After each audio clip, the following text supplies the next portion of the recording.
Army aviation group থেকে প্রশিক্ষণ নেওয়া পাইলটদের নেতৃত্বে বাংলাদেশের এভিয়েশন খাত আরও বেশি নিরাপদ ও অত্যাধুনিক হবে বলে আশা প্রকাশ করেছেন সেনাবাহিনী প্রধান জেনারেল ওয়াকারুজ্জামান। এভিয়েশন বেসিক কোর্সের প্রশিক্ষণার্থীদের মাঝে সনদ এবং ফ্লাইং ব্রেভেট প্রদান অনুষ্ঠানে তিনি এ প্রত্যাশা ব্যক্ত করেন। রাজধানীর পুরাতন বিমানবন্দরে আর্মি এভিয়েশন গ্রুপ এই অনুষ্ঠানের আয়োজন করে। কোর্সে সেনাবাহিনীর 18 জন, নৌবাহিনীর 4 জন এবং পুলিশের 2 জন মিলিয়ে মোট 24 জন কর্মকর্তা অংশ নেন। প্রশিক্ষণে পাইলটরা বিমান, হেলিকপ্টার ও ড্রোন উড়ানো নিয়ে তাত্ত্বিক এবং ফ্লাইং প্রশিক্ষণ গ্রহণ করেন। আর্মি এভিয়েশন গ্রুপের অধীনে এ পর্যন্ত 850 জন কর্মকর্তা এভিয়েশনের বিভিন্ন বিষয়ে প্রশিক্ষিত হয়েছেন।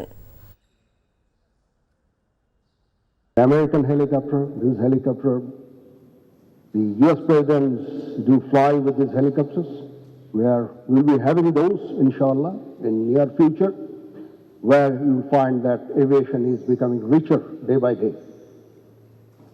So the graduating pilots, you can well imagine that you'll be having some exciting time, challenging time ahead, enjoyable time ahead.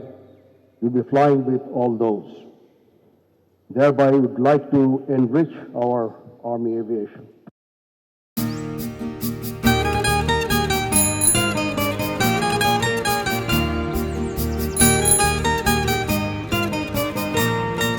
শুনেন, পুরুষ মানুষ তো এভাবে ভয় পেলে চলে না, মুখে সাহস রাখতে হয়।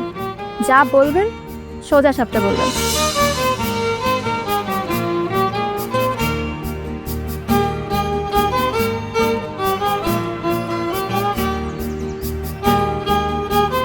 এই শীতে যে শীতের কাপড় ছাড়া আসছো, এটা কি ঠিক আছে? তোমাকে দেখার পর থেকে আমার জীবন থেকে শীত, গ্রীষ্ম, বর্ষা সব চলে গেছে, শুধুমাত্র তুমি আছো।